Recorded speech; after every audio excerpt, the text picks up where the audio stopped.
새벽 2시 초인종이 절박하게 울렸습니다. 윤은영은 잠결에 문을 열었고 그곳에는 피투성이가 된 여자가 서 있었습니다. 순간 숨이 멎었습니다. 거울처럼 닮은 얼굴, 그러나 상처투성이로 일그러진 얼굴. 언니 윤은주였습니다. 은영은 아무 말도 하지 못한 채 언니를 부축해 거실로 데려왔습니다. 언니, 이게 무슨 일이야? 누가 이랬어? 은영의 목소리는 떨렸고 언니는 대답 대신 눈물을 떨구었습니다. 은주의 얼굴에는 손자국과 멍이 뒤엉켜 있었고 옷은 찢겨 있었습니다. 그리고 언니의 입에서 힘없이 떨어진 한마디. 살려줘. 그 말이 끝나는 순간 은영의 눈빛이 단단히 굳었습니다. 도대체 언니에게 무슨 일이 있었던 걸까요? 사연을 시작하기 전 무료로 누를 수 있는 구독과 좋아요를 눌러주시면 저에게 큰 힘이 됩니다. 은영은 밤새 언니 곁을 지켰습니다. 소파에 누운 언니의 숨소리는 가늘고 불안정했어요. 몇 번이나 악몽에 시달리며 비명을 질렀습니다. 은영은 그때마다 언니의 손을 꼭 잡아주었어요. 괜찮아, 언니. 여기는 우리 집이야. 하지만 언니의 떨림은 쉽게 멈추지 않았습니다. 다음 날 아침 은영은 언니에게 죽을 끓여주었어요. 언니는 숟가락을 들다가 손을 떨었습니다. 숟가락이 바닥에 떨어졌죠. 미안해. 내가 또... 아니야, 언니. 천천히 먹어. 은영은 숟가락을 주워 다시 건넸습니다. 하지만 언니의 손은 계속 떨렸어요. 마치 누군가에게 맞을까봐 두려워하는 것처럼. 식사 후 언니는 조심스럽게 입을 열었습니다. 은영아, 나 여기 있어도 괜찮을까? 무슨 소리야? 당연하지. 그 사람들이 찾아오면 어떡해? 언니의 목소리는 공포로 가득했어요. 언니, 누가 이런 짓을 한 거야? 제대로 말해줘. 은영이 언니의 손을 잡았습니다. 언니는 한참을 침묵하다가 입을 열었어요. 남편이야. 남편이? 그리고 시어머니도. 언니의 목소리가 점점 작아졌습니다. 매일 맞았어. 3년 동안. 은영의 손에 힘이 들어갔어요. 왜 진작 말 안 했어? 무서웠어. 신고하면 가족들 다 죽일 거라고. 그 사람이 그랬어. 언니는 고개를 떨구었습니다. 그리고 부끄러웠어. 내가 잘못해서 맞는 줄 알았어. 은영은 언니를 꼭 안아주었어요. 언니의 몸은 너무 말라 있었습니다. 며칠이 지났습니다. 언니는 은영의 집에서 조금씩 회복해 갔어요. 하지만 여전히 작은 소리에도 움찔거렸습니다. 문 여는 소리만 들려도 온몸을 떨었죠. 어느 날 밤 은영은 언니가 잠든 사이 집안을 정리했습니다. 언니의 가방 속에서 낡은 공책이 나왔어요. 표지에는 일기라고 적혀 있었습니다. 은영은 망설이다가 공책을 펼쳤어요. 첫 장부터 충격적인 내용이 적혀 있었습니다. 2022년 3월 1일. 오늘 시어머니가 또 돈을 요구했다. 거절했더니 남편이 때렸다. 2022년 5월 10일. 국이 싱겁다며 그릇을 던졌다. 이마에 맞았다. 2022년 8월 3일. 청소를 제대로 안 했다며 머리채를 잡았다. 은영은 한 장 한 장 넘기며 눈물을 참았습니다. 언니는 매일 지옥 같은 시간을 기록하고 있었어요. 마지막 장에는 이렇게 적혀 있었습니다. 2024년 11월 10일. 오늘은 정말 죽을 뻔했다. 갈비뼈가 부러진 것 같다. 은영이한테 가야겠다. 더는 못 참겠다. 은영은 공책을 덮고 주먹을 쥐었어요. 손톱이 손바닥에 파고들 정도로 세게. 다음 날 은영은 언니의 휴대폰을 찾았습니다. 화면을 켜자 문자 메시지가 수십 개 떠올랐어요. 모두 남편에게서 온 것이었습니다. 당장 집에 와. 안 오면 알지? 내 동생 주소한다. 거기 찾아갈 거야. 마지막 경고다. 오늘 밤까지 안 오면 가만 안 둬. 협박과 욕설로 가득한 메시지들이었어요. 은영은 휴대폰 갤러리도 확인했습니다. 거기에는 녹음 파일들이 저장되어 있었어요. 재생 버튼을 눌렀습니다. 이 쓸모없는 년아, 밥도 제대로 못해? 남자의 고함 소리가 들렸습니다. 그리고 뭔가 부딪히는 소리, 언니의 비명. 아, 아파요. 제발, 닥쳐. 내가 뭘 잘했다고 말대꾸야. 은영은 재생을 멈췄어요. 더 이상 들을 수 없었습니다. 그날 밤 은영은 잠들지 못했습니다. 거울 앞에 서서 자신을 바라봤어요. 쌍둥이 언니와 똑같은 얼굴이 보였습니다. 은영은 언니의 옷장에서 옷 한 벌을 꺼냈어요. 언니가 자주 입던 검은색 니트였습니다. 입어보니 딱 맞았어요. 머리를 언니처럼 뒤로 묶었습니다. 거울 속 모습은 완전히 윤은주였어요. 이 얼굴로 내가 들어간다. 은영은 자신에게 다짐했습니다. 다음 날 아침 은영은 언니를 깨웠어요. 언니, 그 집 주소 알려줘. 왜? 언니가 불안한 눈빛으로 물었습니다. 내가 언니 대신 그 집에 들어갈 거야. 뭐? 언니는 벌떡 일어났어요. 미쳤어? 그러다 너까지 다쳐. 괜찮아. 나는 언니처럼 당하지 않아. 은영의 눈빛은 단단했습니다. 우리 쌍둥이잖아. 그 사람들은 못 알아봐. 은영아, 정말 위험해. 그 집은 알아. 지옥이지. 은영이 언니의 손을 잡았어요. 그래서 내가 직접 들어가서 증거를 모을 거야. 그리고 그 나쁜 놈들을 무너뜨릴 거야. 하지만 언니 믿어줘. 내가 반드시 해낼게. 은영의 목소리에는 확신이 담겨 있었습니다. 언니는 한참을 망설이다가 고개를 끄덕였어요. 동생의 눈빛을 보니 믿음이 생겼습니다. 언니가 떨리는 목소리로 주소를 알려줬어요. 시어머니 이름은 최명숙, 남편은 박도현. 그래, 다 기억할게. 은영은 메모장에 정보를 적었습니다. 집에는 집사도 있어. 조영석이라고. 집사까지? 응. 그 사람은 나쁘지 않았어. 하지만 아무것도 안 도와줬어. 언니의 목소리가 쓸쓸했습니다. 이틀 후 은영은 언니의 옷을 챙겨 입었어요. 언니의 가방을 들고 언니의 신분증을 챙겼습니다. 결혼 반지도 손가락에 끼웠어요. 거울을 보니 완벽한 윤은주였습니다.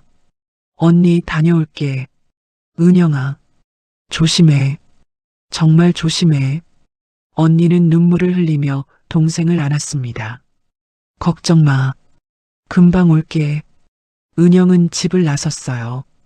택시를 타고 청담동으로 향했습니다. 차 안에서 은영은 언니의 일기장을 다시 펼쳤어요. 한 줄 한 줄 읽으며 마음을 다졌습니다. 이건 복수가 아니야. 정의야. 택시가 고급 주택가에 멈춰 섰습니다. 큰 3층 양옥집이 눈앞에 보였어요. 은영은 심호흡을 하고 초인종을 눌렀습니다. 잠시 후 문이 열렸어요. 정장을 입은 중년 남자가 무표정하게 서 있었습니다. 오셨습니까? 집사 조영석이었습니다. 네. 은영은 고개를 숙이고 안으로 들어갔어요. 언니처럼 조용히 주눅든 것처럼. 복수는 이제 시작이었습니다. 현관문이 닫히는 순간 냉기가 은영을 감쌌습니다. 집안은 겉으로는 화려했지만 공기는 차가웠어요. 대리석 바닥과 샹들리에가 빛났지만 온기는 없었습니다. 조영석은 은영의 가방을 받아들며 낮은 목소리로 말했어요. 사모님, 안으로 들어가시죠. 네. 은영은 고개를 숙인 채 거실로 향했습니다. 발걸음마다 심장이 두근거렸어요. 거실 소파에 한 여자가 앉아 있었습니다. 최명숙이었어요. 50대 후반으로 보이는 그녀는 비단 한복을 입고 있었습니다. 그녀는 차를 마시다가 은영을 보고 눈을 치켜떴어요. 어디서 밤새 굴러다니다 이제 왔니? 목소리는 차갑고 날카로웠습니다. 은영은 대답하지 않았어요. 언니처럼 고개만 숙였습니다. 물어보잖아. 귀머거리야? 최명숙이 찻잔을 탁자에 내려놓았어요. 소리가 거실에 울렸습니다. 죄송합니다. 은영의 목소리는 작고 떨렸어요. 언니의 목소리를 흉내낸 것이었습니다. 죄송하다면 다야. 네가 나가서 우리 집안 망신을 얼마나 시켰는데. 그녀는 천천히 자리에서 일어났습니다. 구두굽이 바닥을 2번, 3번 찍을 때마다 은영의 심장이 쿵, 쿵 울렸습니다. 얼굴 좀 들어봐. 은영은 숨을 심키며 고개를 들었습니다. 최명숙의 눈빛이 마치 나를 세운 유리조각 같았습니다. 네 얼굴 좀 봐. 화장 좀 신경 써라. 최명숙은 은영의 턱을 손으로 움켜쥐었습니다. 손끝은 차갑고 그 안엔 힘이 서려 있었습니다. 앞으로는 허락 없이 나가는 일 없을 거지? 네. 크게 말해. 네, 어머님. 최명숙은 코웃음을 치며 손을 털었습니다. 그래. 들어가서 씻어라. 꼴이 말이 아니네. 은영은 고개를 숙인 채 뒤돌았습니다. 등 뒤에서 시어머니의 시선이 아직도 자신을 찌르고 있었습니다. 2층 안방 문을 열었습니다. 넓은 방이 나타났어요. 킹사이즈 침대와 넓은 옷장, 화장대가 있었습니다. 하지만 은영의 눈에는 다른 것들이 보였어요. 벽에 난 작은 구멍, 화장대 거울의 금, 바닥에 떨어진 깨진 유리 조각 하나. 언니가 이 방에서 얼마나 고통받았을까 상상만으로도 가슴이 조여왔습니다. 은영은 천천히 옷장을 열었어요. 언니의 옷들이 가지런히 걸려 있었습니다. 하나같이 어둡고 수수한 색이었어요. 샤워를 마치고 나오며 은영은 언니의 잠옷을 입었습니다. 몸에 닿는 천이 낯설고 차가웠습니다. 그 순간 탁 문이 거칠게 열렸습니다. 은영은 깜짝 놀라 뒤를 돌아봤어요. 키 큰 남자가 문 앞에 서 있었습니다. 박도연이었어요. 양복 차림에 그는 단정했지만 얼굴은 싸늘하게 굳어 있었습니다. 눈빛에는 피로가 아니라 분노가 숨어 있었어요. 왔구나. 그의 목소리는 낮고 위협적이었어요. 목소리는 낮고 묘하게 눌린 듯 했습니다. 은영은 본능적으로 한 발짝 뒤로 물러났습니다. 박도연은 천천히 방 안으로 들어와 문을 닫았습니다. 조용한 철컥 소리가 낯설게 크게 들렸습니다. 대체 어디 갔었어? 전화도 안 받고. 그의 말투엔 걱정보다는 불쾌감이 묻어 있었습니다. 은영은 숨을 고르며 대답했습니다. 집이 답답해서요. 은영의 목소리가 떨렸어요. 하지만 이번에는 두려움이 아니라 분노를 참는 떨림이었습니다. 답답해?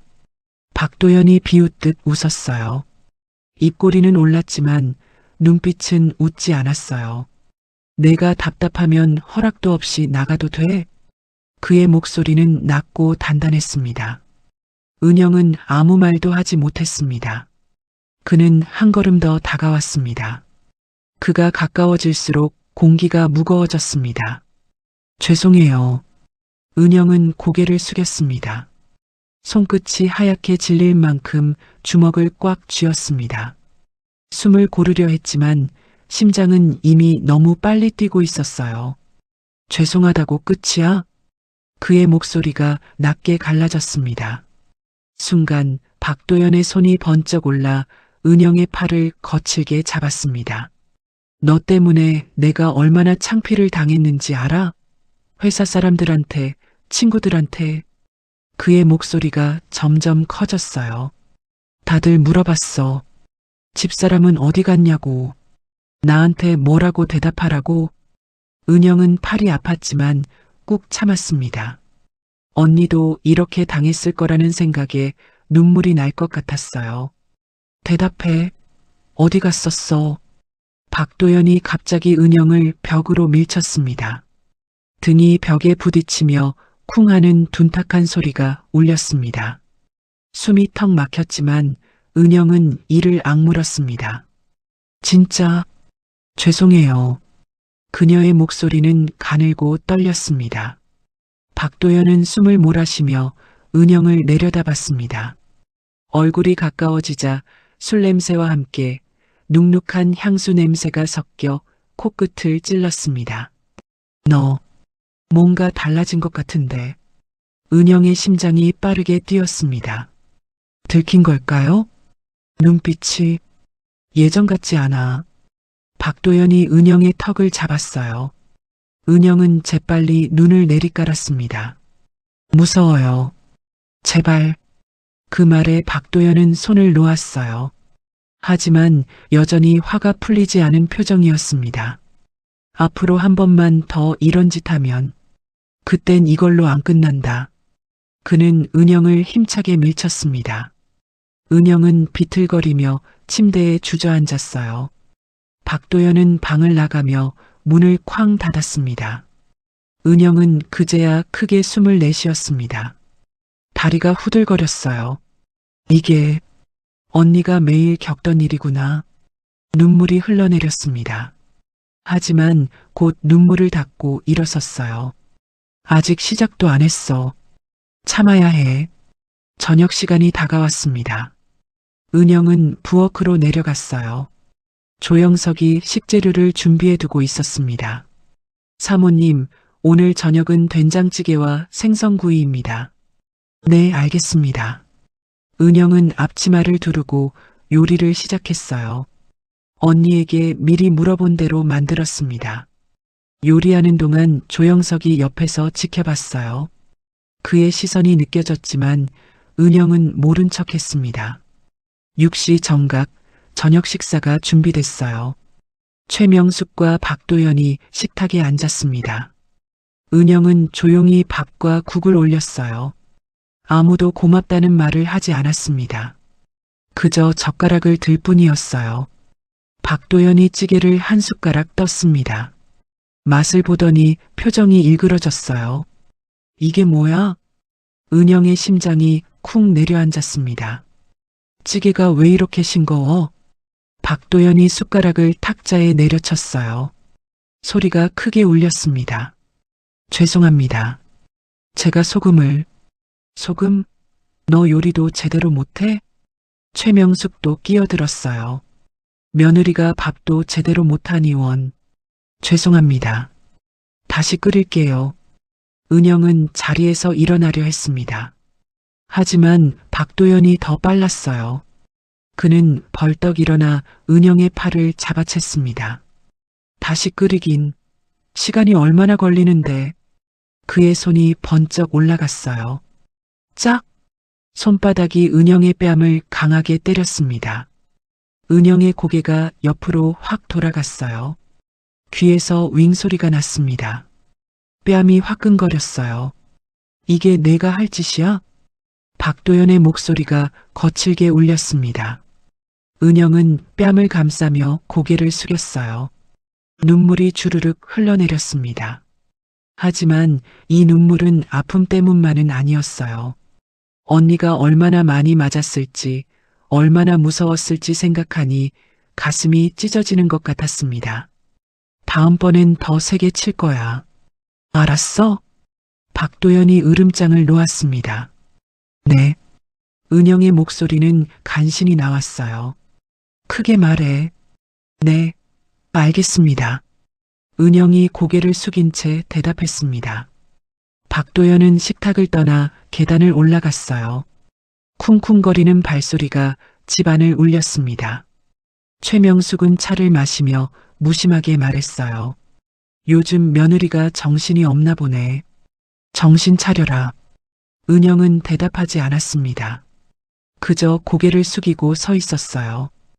뺨은 여전히 화끈거렸고 귀에서는 윙 소리가 났습니다. 빨리 치워. 보기 싫으니까. 최명숙도 자리에서 일어나 거실로 갔습니다. 은영은 혼자 남아 식탁을 치웠어요. 손이 떨렸지만 침착하게 움직였습니다. 설거지를 하는 동안 조영석이 다가왔어요. 작은 사모님, 네, 괜찮으십니까? 그의 목소리에는 걱정이 담겨 있었습니다. 은영은 고개를 들어 조영석을 봤어요. 뺨에는 선명한 손자국이 남아 있었습니다. 네, 괜찮아요. 조영석은 잠시 망설이다가 작은 목소리로 말했습니다. 조심하세요. 이 집은 위험합니다. 그는 말을 마치고 주방을 나갔어요. 은영은 그의 뒷모습을 바라봤습니다. 저 사람도 뭔가 알고 있나? 설거지를 마치고 은영은 화장실로 갔어요. 거울을 보니 뺨이 빨갛게 부어 있었습니다. 손자국이 선명했어요. 은영은 찬물로 얼굴을 씻었습니다. 차가운 물이 화끈거리는 뺨을 식혀줬어요. 거울 속 자신을 보며 은영은 다짐했습니다. 이건 시작일 뿐이야. 언니는 이보다 더한 걸 3년 동안 당했어. 참아야 해. 증거를 모아야 해. 안방으로 돌아가 문을 잠갔습니다. 박도연은 아직 서재에 있는 것 같았어요. 은영은 휴대폰을 꺼내 언니에게 문자를 보냈습니다. 언니, 나 괜찮아. 걱정 마. 곧 답장이 왔어요. 은영아, 다치지는 않았지? 은영은 부은 뺨을 만지며 답장을 쳤습니다. 응, 안 다쳤어. 내일부터 본격적으로 시작할게. 하지만 사실 뺨은 아팠어요. 욱신거리고 화끈거렸습니다. 은영은 침대에 누워 천장을 바라봤습니다. 어둠 속에서 언니의 얼굴이 떠올랐어요. 피투성이가 되어 자신을 찾아왔던 그날 밤. 언니, 조금만 기다려. 내가 반드시 복수해줄게. 은영은 주먹을 꽉 쥐었습니다. 복수의 첫날이 끝나고 있었어요. 뺨의 통증과 함께 복수에 대한 결심은 더욱 단단해졌습니다. 다음 날 아침 은영은 거울을 봤습니다. 뺨의 손자국은 아직 남아 있었어요. 파운데이션으로 가리려 했지만 완전히 숨겨지지 않았습니다. 6시에 일어나 아침 식사를 준비했어요. 된장국과 계란말이, 김구이를 상에 올렸습니다. 최명숙이 식탁에 앉았어요. 은영을 흘끔 보더니 코웃음을 쳤습니다. 어제 화장 좀 신경 쓰라고 하지 않았니? 제대로 좀 해라. 네, 어머님. 은영은 고개를 숙였어요. 박도연은 아침을 먹으며 신문을 봤습니다. 은영을 쳐다보지도 않았어요. 마치 어제 일은 없었던 것처럼. 식사가 끝나고 두 사람이 자리를 떴습니다. 은영은 혼자 남아 설거지를 했어요. 조영석이 다가왔습니다. 작은 사모님, 오늘은 2층 서재를 청소하시면 됩니다. 네, 알겠습니다. 은영의 눈이 반짝였어요. 서재라면 중요한 서류들이 있을 거였습니다. 청소 도구를 들고 2층으로 올라갔어요. 서재 문을 열자 넓은 공간이 나타났습니다. 책장 가득 책들이 꽂혀 있었고 큰 책상 위에는 서류들이 쌓여 있었어요. 은영은 먼저 책장부터 닫기 시작했습니다. 하지만 눈은 계속 책상 쪽을 향했어요. 주변을 살피며 조심스럽게 서류를 넘겨봤습니다. 회사 관련 문서들이었어요. 그중 한 봉투가 눈에 띄었습니다. 비밀이라고 적힌 붉은 도장이 찍혀 있었어요. 은영은 재빨리 봉투를 열었습니다.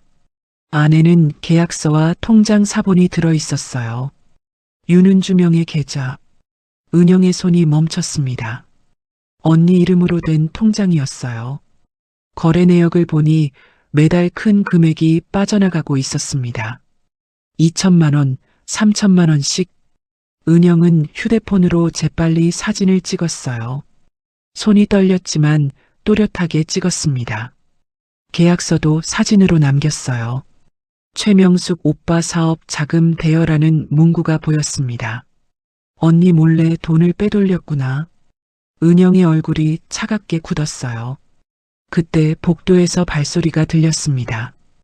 은영은 재빨리 서류를 제자리에 놓고 청소를 시작했어요. 문이 열렸습니다. 최명숙이 들어왔어요. 청소는 끝났니? 아직 조금 남았습니다. 빨리 해. 손님 오신다. 최명숙은 책상 서랍을 열어 뭔가를 꺼냈습니다. 은영을 힐끔 보더니 나갔어요. 은영은 안도의 한숨을 내쉬었습니다. 오후가 되자 집에 손님이 왔어요. 최명숙의 친구들이었습니다. 거실에서 웃음소리가 들렸어요. 은영은 차를 준비해 올렸습니다. 아이고, 며느리 있었어? 인사해. 최명숙이 은영을 소개했어요. 안녕하세요. 은영은 공손하게 인사했습니다. 친구들은 은영을 위아래로 훑어봤어요. 어머, 뺨에 뭐야? 화장으로도 안 가려지네. 한 여자가 물었습니다. 아, 그게... 은영이 말을 더듬었어요. 넘어졌어요. 제가 실수로... 어머, 조심해야지. 며느리가 얼굴에 상처가 있으면 보기 안 좋잖아. 여자들이 수군거렸습니다. 최명숙은 차를 마시며 무심하게 말했어요. 요즘 정신이 없나 봐. 자꾸 실수를 해. 은영은 고개를 숙이고 주방으로 돌아갔습니다. 싱크대 밑에서 물이 흘러내리는 소리가 들렸지만 그보다 크게 들린 건 자신의 심장이었습니다. 주먹을 꽉 쥐며 속으로 중얼거렸습니다. 참아, 조금만 더 참아. 아직은 때가 아니야.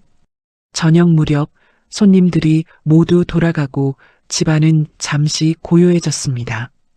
은영은 거실을 정리하다가 소파 틈 사이에서 뭔가 단단한 것을 느꼈습니다. 손을 넣어 꺼내보니 낡은 가죽 표지의 수첩 하나였습니다. 최명숙의 수첩이었습니다. 떨어뜨린 것 같았어요. 은영은 주변을 살폈습니다.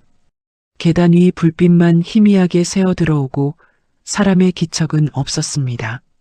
그녀는 조용히 숨을 고르며 수첩을 펼쳤습니다. 종이 냄새와 함께 촘촘한 글씨가 눈에 들어왔습니다. 날짜와 이름, 금액, 그리고 짧은 메모들. 3월 15일 은주명의 계좌에서 2천만 원 인출. 오빠 사업 자금. 5월 3일 3천만 원 추가 송금. 은주 모르게 처리. 은영은 숨을 죽이고 사진을 찍었습니다. 한 장 한 장 넘기며 모든 증거를 남겼어요. 뭐 하는 거야? 뒤에서 차가운 목소리가 들렸습니다. 은영은 깜짝 놀라 뒤를 돌아봤어요. 최명숙이 서 있었습니다. 눈빛이 날카로웠어요. 그게 수첩이 떨어져 있어서 내 물건을 왜 마음대로 봐? 최명숙이 다가와 수첩을 낚아챘습니다. 죄송합니다. 그냥 돌려드리려고. 그냥 펼쳐봤잖아. 최명숙의 목소리가 차갑게 식었어요. 너 요즘 수상해. 뭔가 숨기는 거 있지? 아, 아닙니다. 은영은 뒤로 물러났습니다. 거짓말하지 마. 눈빛이 예전과 달라. 최명숙이 은영의 턱을 움켜쥐었어요. 혹시 밖에서 누구 만났어? 경찰이라도? 아닙니다. 정말 아무도 안 만났어요. 은영이 다급하게 말했습니다. 최명숙은 한참을 은영을 노려보다가 손을 놨어요. 조심해. 쓸데없는 생각하지 말고. 그녀는 수첩을 들고 위층으로 올라갔습니다. 은영은 그 자리에 서서 숨을 몰아쉬었어요. 심장이 미친 듯이 뛰었습니다. 위험했어. 거의 들킬 뻔했어. 하지만 다행히 증거 사진은 찍어뒀습니다. 휴대폰은 안전하게 주머니 속에 있었어요. 그날 밤 은영은 화장실에 숨어 언니에게 전화했습니다. 언니, 나야. 은영아, 괜찮아? 응. 오늘 중요한 거 찾았어. 뭔데? 시어머니가 언니 명의로 돈을 빼돌렸어. 증거도 찍었어. 전화기 너머로 언니의 한숨이 들렸습니다. 역시 그럴 줄 알았어. 언니, 이 통장 비밀번호 알아? 응. 결혼할 때 만든 거야. 근데 통장이랑 도장은 시어머니가 다 가지고 계셔. 알았어. 더 조사해 볼게. 은영아, 조심해. 시어머니가 눈치챈 것 같은데. 괜찮아. 내가 잘 피할게. 전화를 끊고 은영은 거울을 봤습니다. 뺨의 멍은 아직 가시지 않았어요. 하지만 눈빛만은 확고했습니다. 이제 본격적으로 시작이야. 저 사람들의 가면을 벗겨낼 거야. 은영은 휴대폰 속 사진들을 확인했어요. 통장 내역, 계약서, 수첩 내용, 모두 명백한 증거였습니다. 안방으로 돌아가니 박도연이 침대에 누워 있었어요. 셔츠 단추를 두세 개 풀어놓은 채 한 손엔 휴대폰이 들려 있었죠. 불빛이 그의 얼굴을 푸르게 비추었습니다. 어디 갔었어? 그의 시선이 천천히 은영에게로 옮겨졌습니다. 그 눈빛엔 아무 감정이 없었어요.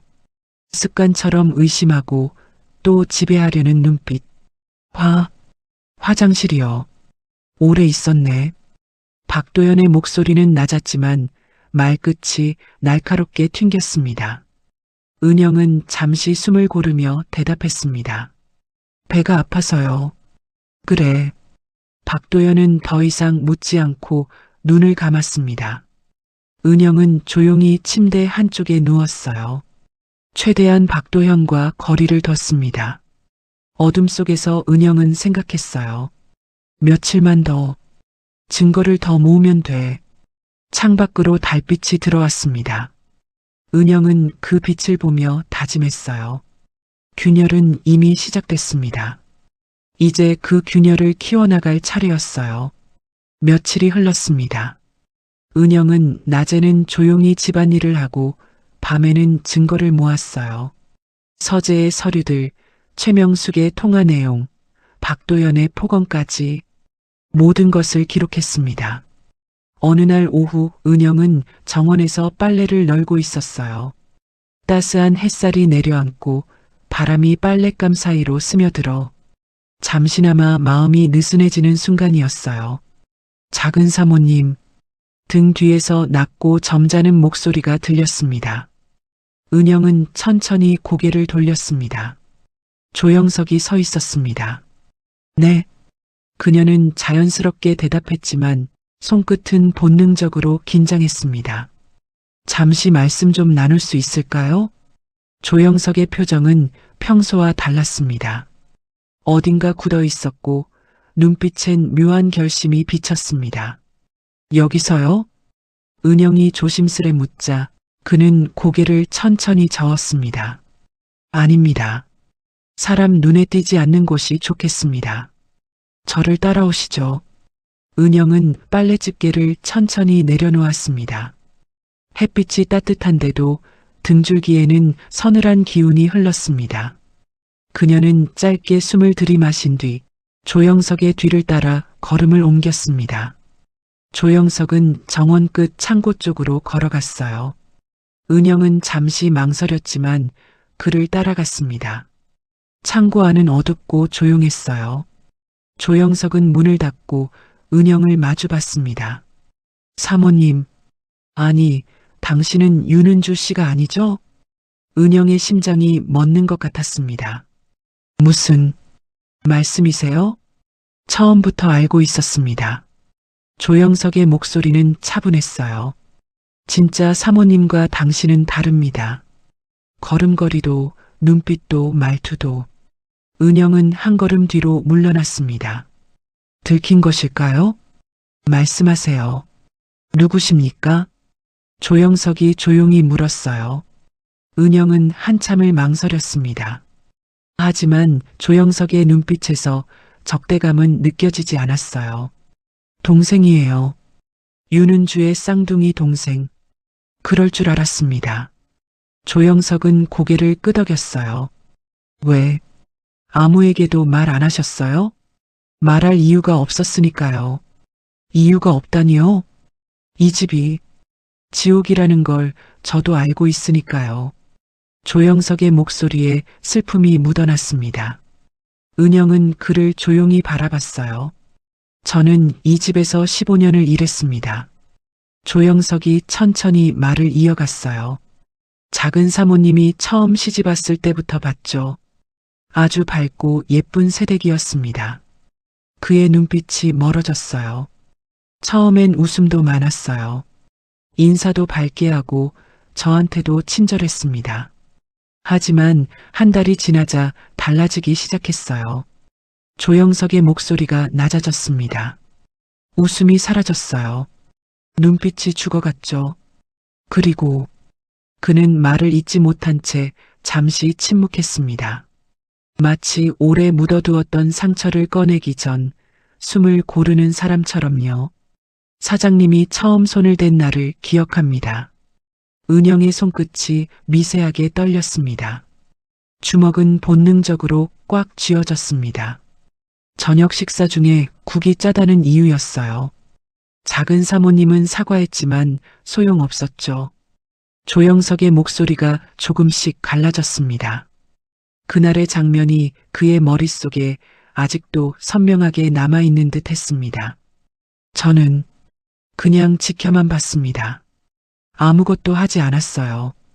은영의 숨이 짧게 흔들렸습니다. 왜요? 그녀의 목소리는 낮았지만 안에 담긴 분노는 분명했습니다. 왜 아무것도 안 하셨어요? 저도 먹고 살아야 했으니까요. 그의 어깨가 아주 작게 떨렸습니다. 비겁한 변명인 건 압니다. 하지만 이 집안의 힘은 정말 셉니다. 경찰도 법도 아무 소용 없어요. 그래서 그냥 보고만 계셨어요? 은영의 목소리는 낮았지만 말끝에 억눌린 분노가 묻어 있었습니다. 아닙니다. 짧은 대답과 함께 조영석은 천천히 손을 주머니로 넣었습니다. 손동작이 아주 조심스러웠습니다. 마치 무언가를 꺼내는 행위 자체가 죄를 고백하는 것처럼요. 그는 작은 USB 하나를 꺼내 들었습니다. 은영의 시선이 USB 끝에 꽂혔습니다. 이것을 준비했습니다. 그게 뭔데요? 은영이 숨도 쉬지 않고 물었습니다. 조영석은 잠시 주변을 살피고 목소리를 조금 더 낮추었습니다. 지난 3년간 이 집의 CCTV 영상들입니다. 은영의 눈이 커졌습니다. 3년. 치요? 네. 폭행 장면, 폭언, 그리고 금품 갈취까지 모두 담겨 있습니다. 조영석은 USB를 은영에게 건넸어요. 그리고 큰 사모님의 횡령 증거도 있습니다. 횡령이요? 네. 그는 고개를 끄덕이며 USB를 두 손으로 감싸 쥐었습니다. 폭행 장면, 폭언, 그리고 금품 갈취까지 작은 사모님이 겪은 모든 일 모두 담겨 있습니다. USB를 건네는 그의 손끝이 약하게 떨렸습니다. 그 떨림은 두려움이 아니라 결심이었습니다. 은영은 천천히 손을 내밀어 USB를 받았습니다. 작은 USB가 손바닥 위에서 묵직하게 느껴졌습니다. 그 안에 담긴 지난 3년의 지옥이 고스란히 전해지는 듯 했어요. 왜 이걸 저한테 주시는 거예요? 당신은 진짜 작은 사모님과 다릅니다. 조영석이 은영을 똑바로 봤어요. 당신은 싸우려고 온 거죠? 은영은 대답하지 않았습니다. 하지만 눈빛이 모든 것을 말해줬어요. 저는 15년 동안 비겁한 사람이었습니다. 조영석의 목소리가 갈라졌어요. 하지만 당신이라면 이 집을 끝낼 수 있을 것 같습니다. 집사님, 부탁드립니다. 조영석은 고개를 숙였어요. 이 집의 진실을 세상에 알려주세요. 더 이상 이런 일이 반복되지 않도록. 은영은 USB를 꽉 쥐었습니다. 손이 떨렸지만 눈빛은 확고했어요. 알겠습니다. 반드시 끝낼게요. 조영석은 창고 문을 열었어요. 조심하세요. 큰 사모님이 눈치채기 시작했습니다. 알고 있어요. 그리고 조영석이 마지막으로 말했습니다. 진짜 작은 사모님께 전해주세요. 죄송하다고. 제가 용기가 없어서 지켜드리지 못했다고. 제가 전할게요. 은영은 창고를 나왔어요. USB를 주머니 깊숙이 넣었습니다. 그날 밤 은영은 화장실에 숨어 노트북을 켰어요. USB를 꽂자 수백 개의 파일이 나타났습니다. 하나씩 열어봤어요. 거실에서 언니가 맞는 영상, 부엌에서 그릇이 날아오는 영상, 안방에서 머리채를 잡히는 영상. 은영은 눈물을 참으며 모든 파일을 확인했습니다. 가장 충격적인 영상이 있었어요. 2024년 10월 15일 자정, 안방 CCTV였습니다. 박도연이 술에 취해 방으로 들어왔어요. 언니가 구석에서 떨고 있었습니다. 오늘 회사에서 망신당했어. 다 내 탓이야. 박도연이 언니의 머리를 벽에 박았어요. 쿵소리가 영상 너머로 들렸습니다. 언니는 바닥에 쓰러졌어요. 박도연은 멈추지 않았습니다. 발로 차고 또 찼어요. 빌어먹을. 욕설과 함께 폭행은 10분 넘게 계속됐습니다.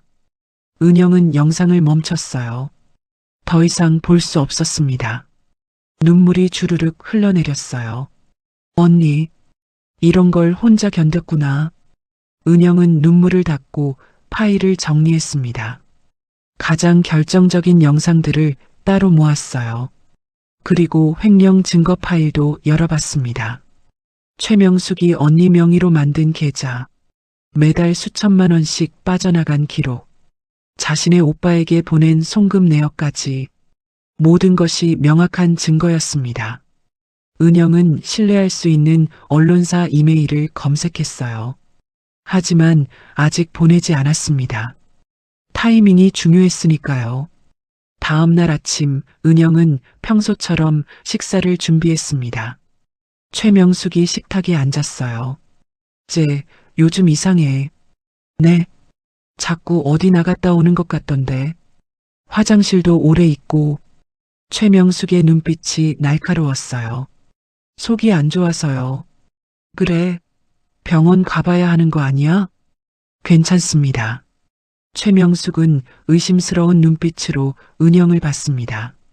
그날 오후 은영은 다시 조영석을 만났어요. 정원에서였습니다.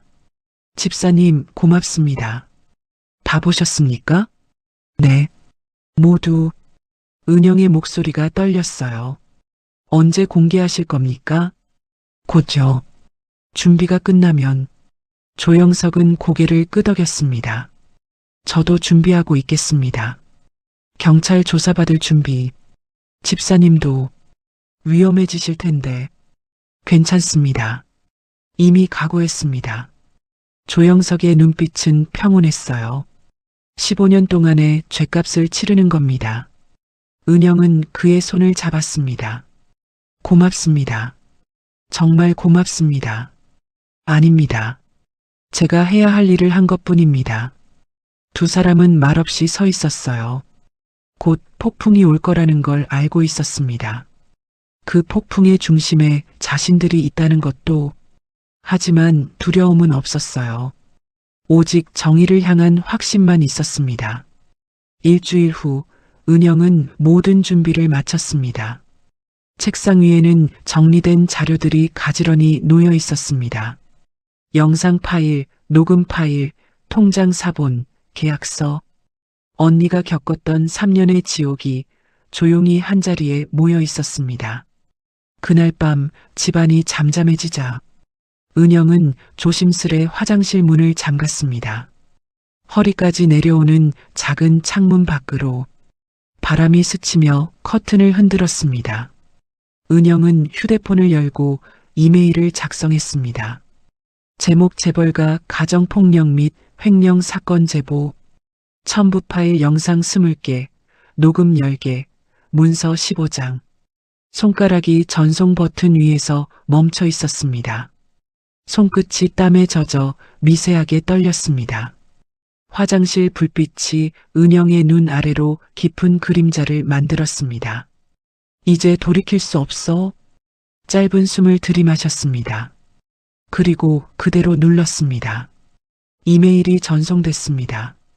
다음 날 아침은 평소와 같았어요.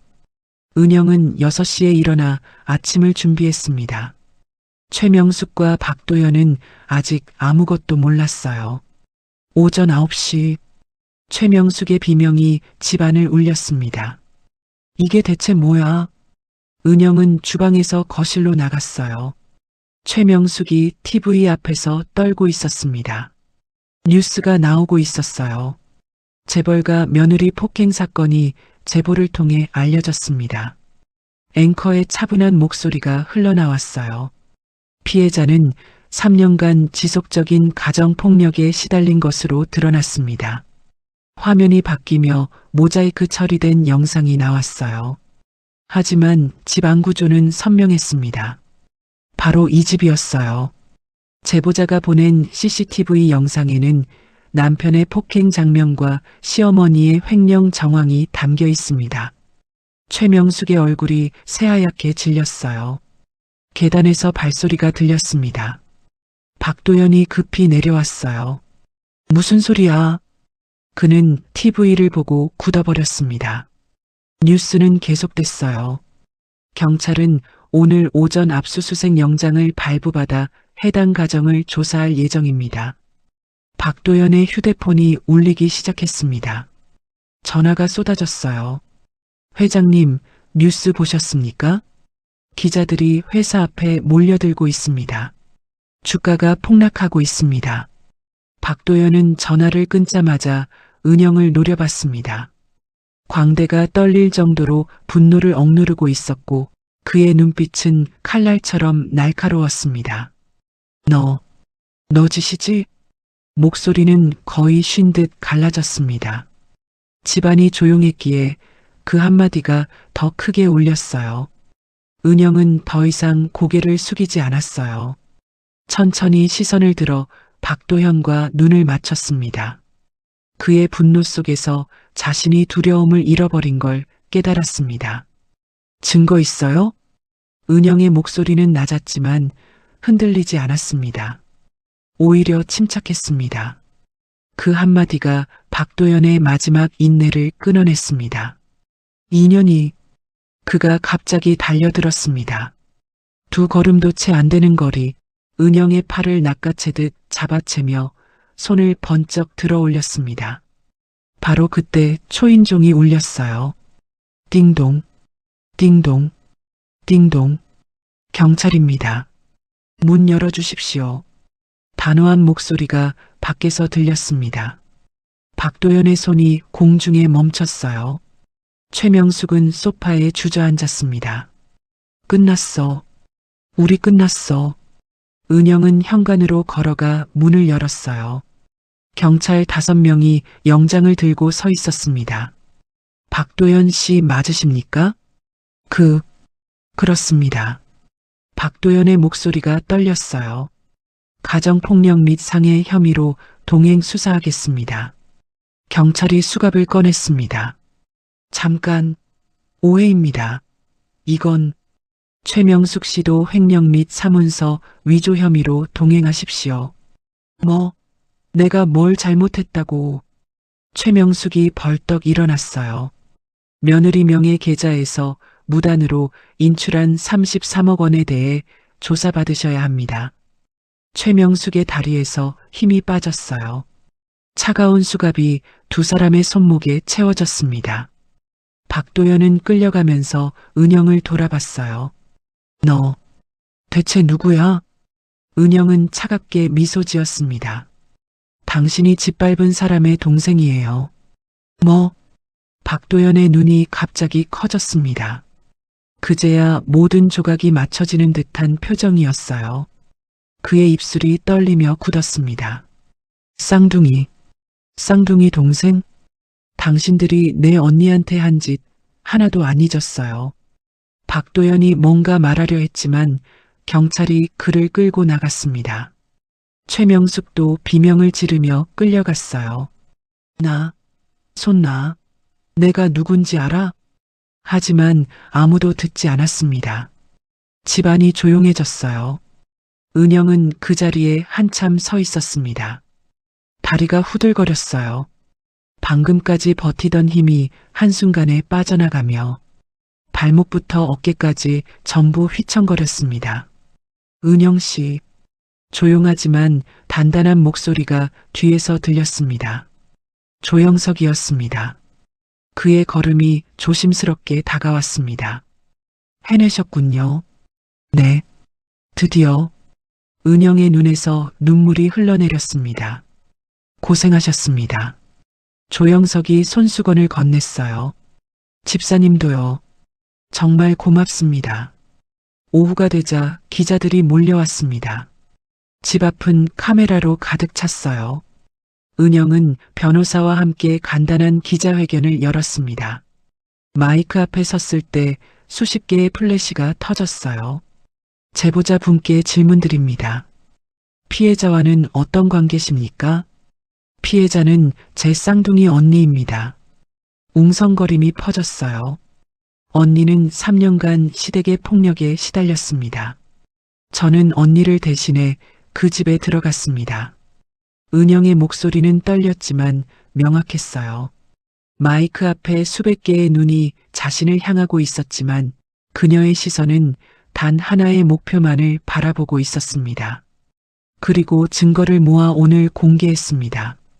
신분을 속인 건 불법 아닙니까? 날카로운 질문이 날아왔어요. 그럴 수 있습니다. 하지만 법이 보호하지 못하는 피해자를 위해 저는 이 방법밖에 없었습니다. 후회하십니까? 단 1초도 후회하지 않습니다. 그녀의 눈빛은 흔들림 없이 확고했습니다. 한 사람에게서 나온 대답이라고 믿기 힘들 만큼 목소리에는 오랜 고통을 견딘 힘이 담겨 있었습니다. 기자회견이 끝나고 은영은 택시를 탔어요. 집으로 향했습니다. 언니가 기다리고 있을 곳으로. 문을 열자 언니가 달려왔어요. 은영아, 언니. 두 자매는 현관에서 껴안았습니다. 한참을 울었어요. 고생했어.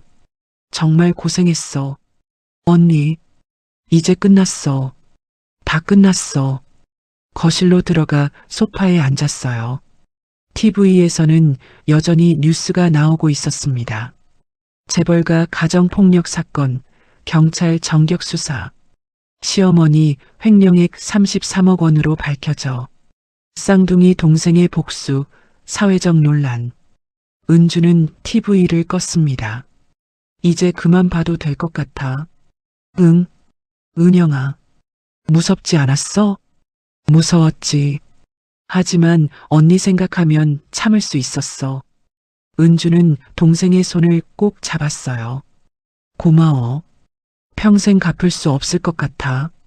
우리 쌍둥이잖아. 당연한 거야. 두 사람은 서로를 바라보며 웃었습니다. 오랜만에 진짜 웃음이었어요. 그날 밤 뉴스는 계속 사건을 다뤘습니다. 가정폭력 피해자 보호법 강화 목소리, 재벌가 특혜 논란 재점화. 세상이 들끓고 있었어요. 하지만 은영과 은주는 조용히 차를 마시고 있었습니다. 창밖으로 별이 빛나고 있었어요. 이제 우리 어떻게 살아? 은주가 조심스럽게 물었습니다. 우리 이름으로 살면 돼. 그냥 우리로. 할 수 있을까? 당연하지. 은영이 언니를 안았어요. 긴 악몽이 끝났습니다. 이제 새로운 시작만 남았어요. 두 자매는 서로의 손을 꼭 잡고 있었습니다. 앞으로 펼쳐질 삶을 향해. 한 달 후 법정. 은영과 은주는 나란히 방청석에 앉아 있었습니다. 언니의 손은 차갑게 떨리고 있었어요. 괜찮아, 언니. 내가 옆에 있어. 은영이 언니의 손을 꼭 잡았습니다. 무서워. 저 사람들 얼굴을 다시 봐야 한다는 게 이번엔 달라. 언니가 당하는 게 아니라 저들이 벌 받는 거야. 재판장 문이 열렸어요. 피고인 박도연, 최명숙을 입정시키십시오. 법정 경위의 목소리가 울렸습니다. 문이 열리고 두 사람이 들어왔어요. 수갑을 차고 죄수복을 입은 모습이었습니다. 한 달 전에 당당한 모습은 온데간데 없었어요. 박도연은 얼굴이 수척해졌고 최명숙은 머리가 헝클어져 있었습니다. 두 사람이 방청석을 둘러봤을 때 쌍둥이 자매를 발견했어요. 박도연의 눈빛이 흔들렸습니다. 저 여자들. 최명숙도 입을 벌렸어요. 정말 똑같네. 중얼거림이 법정에 퍼졌습니다. 조용히 하십시오. 재판장이 망치를 두드렸어요. 재판을 시작하겠습니다. 검사가 자리에서 일어났습니다. 피고인 박도연은 2021년부터 2024년까지 3년간 배우자에게 상습적으로 폭행을 가했습니다. 검사의 목소리는 단호했어요. 제출된 증거를 보시겠습니다. 법정 스크린에 영상이 재생됐습니다. 거실에서 박도연이 은주를 밀치는 장면, 부엌에서 그릇을 던지는 장면, 안방에서 폭행하는 장면. 은주는 고개를 돌렸어요. 차마 볼 수 없었습니다. 은영이 언니를 꼭 안아줬어요. 방청객들 사이에서 한숨소리가 새어나왔습니다. 이 영상은 가장 심각한 폭행 장면입니다. 10분 넘게 이어지는 폭행 영상이었어요. 법정이 숨을 죽였습니다. 몇몇은 눈물을 닦았어요. 재판장도 표정이 굳어졌습니다. 피고인, 할 말이 있습니까? 박도연은 고개를 숙인 채 아무 말도 못했어요. 피고인 최명숙에 대해서도 말씀드리겠습니다. 검사가 서류를 넘겼어요. 피고인 최명숙은 며느리 명의의 계좌를 무단 사용하여 총 33억 원을 인출했습니다. 스크린에 통장 내역이 떴어요. 매달 수천만 원씩 빠져나간 기록이었습니다. 이 돈은 피고인의 친오빠 사업 자금으로 사용됐으며 피해자는 전혀 몰랐습니다. 이건 우리 집안 돈이야. 최명숙이 소리쳤어요. 피고인, 조용히 하십시오. 재판장이 경고했습니다. 며느리도 가족이잖아. 뭐가 문제야? 최명숙 씨. 재판장의 목소리가 차갑게 식었어요. 법적으로 며느리 명의의 재산은 며느리 개인 소유입니다. 무단 사용은 명백한 횡령입니다. 최명숙은 입을 다물었지만 눈빛은 여전히 독했어요. 이제 피해자 측 증인을 듣겠습니다. 검사가 말했습니다. 윤은주 씨, 증인석으로 나와 주십시오. 은주는 자리에서 일어나려다 주저앉았어요. 다리에 힘이 풀렸습니다. 언니 할 수 있어. 은영이 언니를 부축했어요. 무서워. 내가 여기 있어. 저 사람들은 이제 아무것도 못해. 은주는 천천히 증인석으로 걸어갔습니다. 다리는 떨렸지만 걸음은 멈추지 않았어요. 증인은 피고인 박도현과 어떤 관계입니까? 검사가 물었습니다. 법적으로는 아직 부부입니다. 은주의 목소리는 작았지만 또렷했어요. 결혼 생활은 어땠습니까? 지옥이었습니다. 은주의 대답에 법정이 조용해졌습니다. 첫 폭행은 언제였습니까? 결혼한 지 석 달 후였어요. 저녁국이 짜다는 이유였습니다. 은주의 눈에 눈물이 맺혔어요. 처음엔 실수인 줄 알았어요. 하지만 그 다음은요? 매일이었습니다. 은주의 목소리가 떨렸어요. 밥이 늦어서, 청소가 덜 돼서, 표정이 마음에 안 들어서. 이유는 매번 달랐어요. 신고는 생각 안 하셨습니까? 했습니다. 하지만 은주는 박도연을 바라봤어요. 저 사람이 말했어요.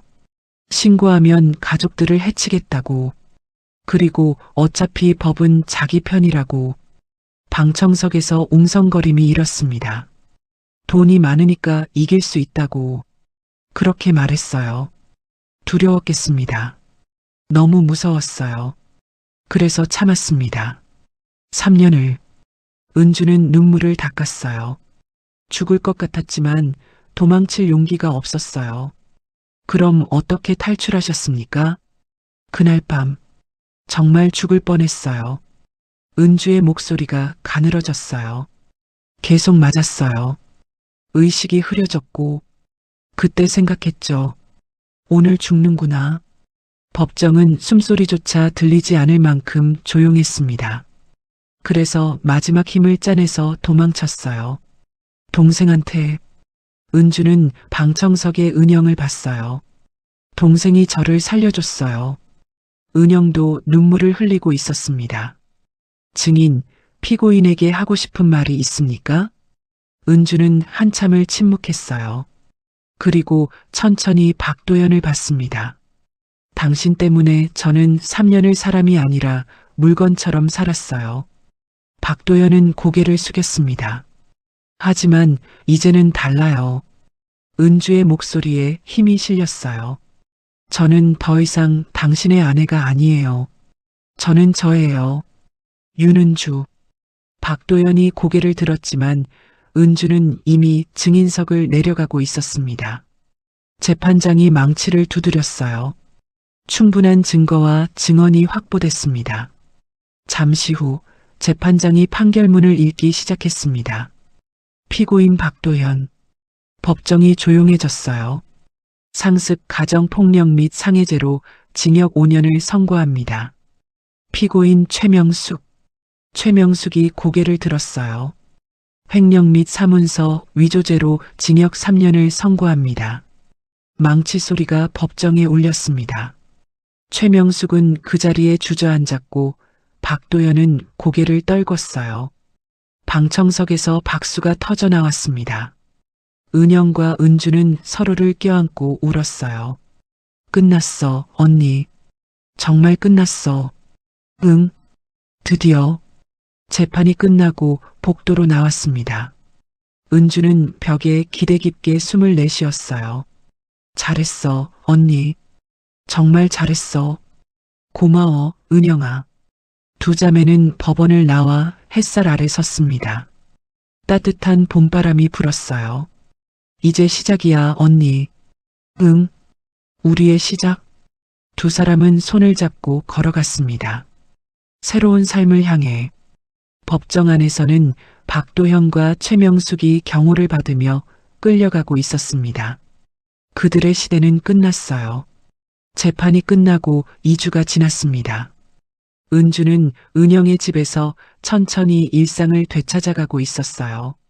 아침에 일어나 커피를 마시는 것, 창밖을 보며 햇살을 느끼는 것, 그런 평범한 일들이 은주에게는 기적 같았습니다.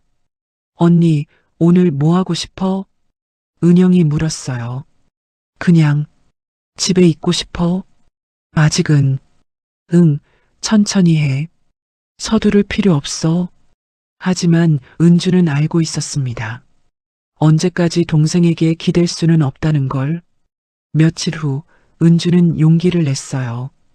은영아, 나 상담 받아보려고. 상담? 응. 트라우마 상담. 혼자서는 힘들 것 같아. 은영은 언니의 손을 잡았습니다. 좋은 생각이야. 내가 같이 가줄까? 아니, 혼자 갈게. 혼자 할 수 있어야 할 것 같아. 은주의 눈빛이 조금씩 단단해지고 있었어요. 다음 주 은주는 상담센터를 찾았습니다. 손이 떨렸지만 문을 열고 들어갔어요. 윤은주 씨 맞으시죠? 편하게 앉으세요. 상담사는 따뜻한 미소로 은주를 맞았습니다. 처음이라 긴장되시죠? 네, 많이요. 괜찮아요. 천천히 이야기 나눠봐요. 그날부터 은주는 매주 상담을 받았어요. 처음엔 말이 나오지 않았습니다. 하지만 점점 마음을 열기 시작했어요.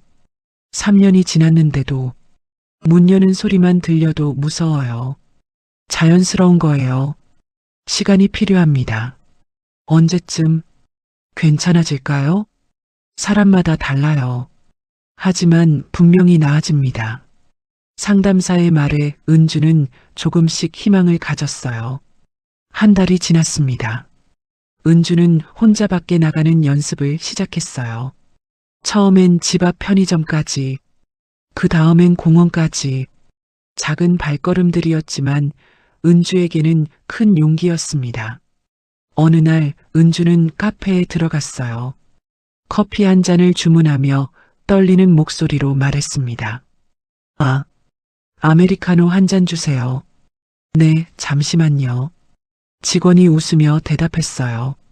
그 미소에 은주는 깨달았습니다. 세상 사람들이 다 무섭지는 않다는 것을. 커피를 받아들고 창가 자리에 앉았어요. 따뜻한 햇살이 얼굴을 비쳤습니다. 나 할 수 있을지도 몰라. 그날 저녁 은주는 은영에게 말했어요. 은영아, 나 일자리 찾아볼까 해. 언니 진짜? 응. 이제 내 힘으로 살고 싶어. 은영은 언니를 안았습니다. 언니 정말 대단해. 자랑스러워. 일주일 후 은주는 작은 서점에서 일을 시작했어요. 조용한 곳이라 부담이 없었습니다. 첫 출근 날 은주는 떨리는 마음으로 문을 열었어요. 안녕하세요. 오늘부터 일하게 된 윤은주입니다. 어서 오세요. 사장님이에요. 편하게 일해요. 사장은 50대 여성으로 온화한 인상이었습니다. 힘들면 언제든 말해요. 무리하지 말고. 감사합니다. 은주는 책을 정리하고 손님을 맞이했어요. 처음엔 서툴렀지만 점점 익숙해졌습니다. 이 책 추천해 주실 수 있나요? 손님이 물었을 때 은주는 떨리는 목소리로 대답했어요. 이 책 좋아요. 제가 읽어봤는데. 그래요? 그럼 이걸로 할게요. 손님이 웃으며 책을 샀어요. 그 순간 은주는 자신감을 느꼈습니다. 자신도 다른 사람에게 도움을 줄 수 있다는 것을. 2달이 지났습니다. 은주는 서점에서 인정받기 시작했어요. 은주 씨, 손님들이 당신한테 자꾸 물어보네요. 사장이 웃으며 말했습니다. 책을 잘 추천해 준대요. 감사합니다. 은주는 얼굴이 붉어졌어요. 오랜만에 느끼는 칭찬이었습니다. 어느 날 저녁 은주는 은영과 함께 저녁을 먹었어요. 언니, 요즘 표정 정말 좋아졌어. 그래. 응. 예전 언니 같아. 고마워, 은영아. 내가 아니었으면. 그만해. 우리 쌍둥이잖아. 두 사람은 웃으며 식사를 했어요. 식사 후 은주는 조심스럽게 말했습니다. 은영아, 나 원룸 알아보려고. 언니 진짜 혼자 살 거야? 응. 이제 독립하고 싶어. 은영은 잠시 망설였지만 고개를 끄덕였어요. 그래. 언니 혼자서도 잘할 수 있어. 일주일 후 은주는 작은 원룸으로 이사했습니다. 크지 않지만 햇살이 잘 드는 방이었어요. 언니, 여기 괜찮아? 은영이 짐을 나르며 물었습니다. 응. 작지만 내 공간이야. 은주는 빈 방을 둘러보며 미소 지었어요. 두 사매는 함께 짐을 정리했습니다. 옷을 걸고 그릇을 꺼내고 이불을 펼쳤어요. 저녁이 되자 은영이 라면을 끓였습니다. 언니, 첫날 기념으로. 고마워. 작은 식탁에 마주 앉아 라면을 먹었어요. 평범한 순간이었지만 행복했습니다. 언니, 무섭지 않아? 혼자 사는 거. 조금 무서워. 하지만 해내고 싶어. 언니라면 할 수 있어. 은영은 언니의 손을 잡았어요. 며칠 후 은주는 혼자만의 시간을 즐기기 시작했습니다. 아침에 일어나 커피를 내리고 책을 읽고 음악을 듣고 저녁엔 간단한 요리를 했어요. 물론 가끔 악몽을 꿨습니다. 깜깜한 방에서 누군가 때리는 꿈. 하지만 눈을 뜨면 안전한 자신의 방이었어요. 괜찮아. 이제 안전해. 스스로에게 말하며 진정시켰습니다. 3개월이 지났습니다. 은주는 서점에서 승진 제안을 받았어요. 은주 씨, 매니저 해볼 생각 없어요? 저요? 네. 손님들도 좋아하고 일도 잘하잖아요. 은주는 감격스러웠어요. 감사합니다. 열심히 하겠습니다.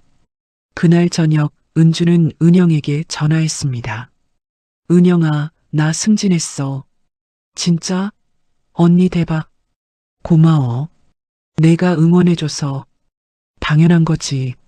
언니 정말 자랑스러워. 전화를 끊고 은주는 창밖을 봤어요. 별이 빛나고 있었습니다. 나 잘하고 있는 거 맞지? 은주는 미소 지으며 중얼거렸어요. 그날 밤 은주는 오랜만에 일기를 썼습니다. 오늘 승진 제안을 받았다. 믿기지 않는다. 1년 전만 해도 죽고 싶었는데 지금은 살고 싶다. 은영아, 고마워. 내가 날 살려줬어. 이제 나는 윤은주로 산다. 누구의 아내도 아닌 나로. 일기를 덮고 은주는 평화롭게 잠들었어요. 악몽 없는 잠이었습니다. 회복은 천천히 하지만 확실하게 진행되고 있었습니다. 1년이 흘렀습니다. 은주와 은영은 각자의 삶을 살아가고 있었어요. 어느 날 아침 은영이 언니에게 전화를 걸었습니다. 언니, 오늘 시간 돼? 응, 왜? 할 얘기가 있어. 카페에서 보자. 오후 두 자매는 작은 카페에서 마주 앉았어요. 은영은 서류 봉투 하나를 꺼냈습니다. 언니, 이거 봐. 뭔데? 은주가 서류를 펼쳤어요. 가정폭력 피해자 지원센터 설립 계획서라고 적혀 있었습니다. 이게 뭐야? 나 센터 만들려고. 언니 같은 사람들을 돕는. 은영의 눈빛이 진지했어요. 우리가 겪은 일을 헛되게 하고 싶지 않아. 다른 사람들도 도와주고 싶어. 은주는 서류를 천천히 읽었습니다. 눈시울이 붉어졌어요. 은영아, 언니도 같이 해줄래? 언니가 있어야 의미가 있어. 나도? 응. 언니는 피해자의 마음을 알잖아. 그게 가장 큰 힘이야. 은주는 한참을 생각했습니다. 그리고 고개를 끄덕였어요. 좋아. 같이 하자. 2달 후 희망의 손길 센터가 문을 열었습니다. 작지만 따뜻한 공간이었어요. 벽에는 당신은 혼자가 아닙니다라는 문구가 걸려 있었습니다. 첫날 은주는 떨리는 마음으로 센터에 앉아 있었어요. 언니, 긴장돼? 응. 정말 도움이 될 수 있을까? 당연하지. 언니가 누구보다 잘 알잖아. 오후 3시 초인종이 울렸습니다. 첫 방문자였어요. 은주는 문을 열었습니다. 30대 여성이 서 있었어요. 눈가에 멍이 있었습니다. 여기 지원센터 맞나요? 네, 맞아요. 들어오세요. 여자는 조심스럽게 안으로 들어왔어요. 소파에 앉더니 고개를 숙였습니다. 차 드릴게요. 은영이 따뜻한 차를 내왔어요. 은주는 여자 맞은편에 앉았습니다. 편하게 말씀하세요. 여기는 안전한 곳이에요. 여자는 한참을 망설이다 입을 열었어요. 남편이 저를 때려요. 처음엔 1~2번이었는데 이제는 매일이에요. 여자의 목소리가 떨렸습니다. 은주는 그 모습을 보며 1년 전 자신을 떠올렸어요. 괜찮아요. 은주가 여자의 손을 잡았습니다. 저도 그랬거든요. 3년 동안. 여자가 고개를 들었어요. 정말요? 네. 매일 맞고 도망치고 싶었지만 용기가 없었어요. 은주는 자신의 이야기를 들려줬습니다. 지옥 같았던 시간들, 동생이 구해준 일, 그리고 지금의 회복까지. 여자는 눈물을 흘리며 들었어요. 그럼 저도 할 수 있을까요? 할 수 있어요. 저처럼요. 은주의 목소리는 단호했습니다. 그날부터 센터는 바빠졌습니다. 1명, 2명, 피해자들이 찾아왔어요. 은주와 은영은 그들을 맞이하고 상담했습니다. 법률 지원을 연결하고 쉼터를 안내했어요. 몇 달 후 은주는 세미나에 연사로 초대받았습니다. 가정폭력 예방 세미나였어요.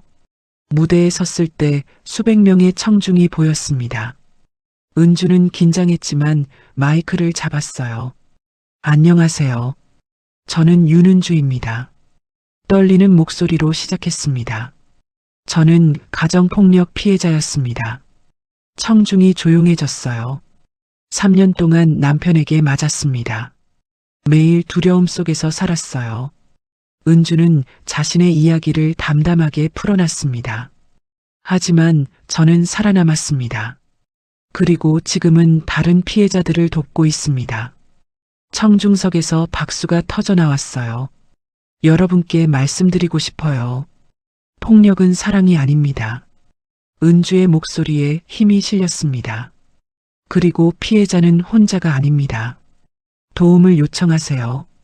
세미나가 끝나고 많은 사람이 은주에게 다가왔어요. 용기 주셔서 감사합니다.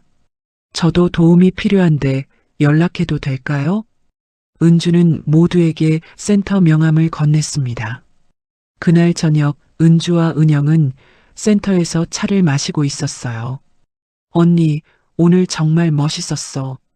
고마워. 우리 많이 왔지? 응, 정말 많이. 두 사람은 창밖을 봤어요. 도시의 불빛이 반짝이고 있었습니다. 은영아, 가끔 생각해. 우리가 여기까지 온 게 신기해. 나도 그래. 만약 내가 없었으면. 언니, 그런 가정은 의미 없어. 우린 함께니까. 은주는 동생의 손을 잡았어요. 며칠 후 은주는 법원에서 최종 이혼 판결을 받았습니다. 서류에 도장을 찍는 순간 완전한 자유가 왔어요. 축하드립니다. 직원의 말에 은주는 고개를 끄덕였습니다. 밖으로 나오니 은영이 꽃다발을 들고 기다리고 있었어요. 언니 축하해. 고마워, 은영아. 은주는 꽃을 받아 안았습니다. 이제 진짜 자유야. 응, 진짜 자유. 두 자매는 나란히 걸었어요. 햇살이 따사로웠습니다. 언니, 저녁 뭐 먹을래? 언니가 해줄게. 우리 집에서. 좋아. 평범한 대화, 평범한 일상. 하지만 그것이 가장 소중한 것이었습니다. 그날 밤 은주는 일기를 썼어요.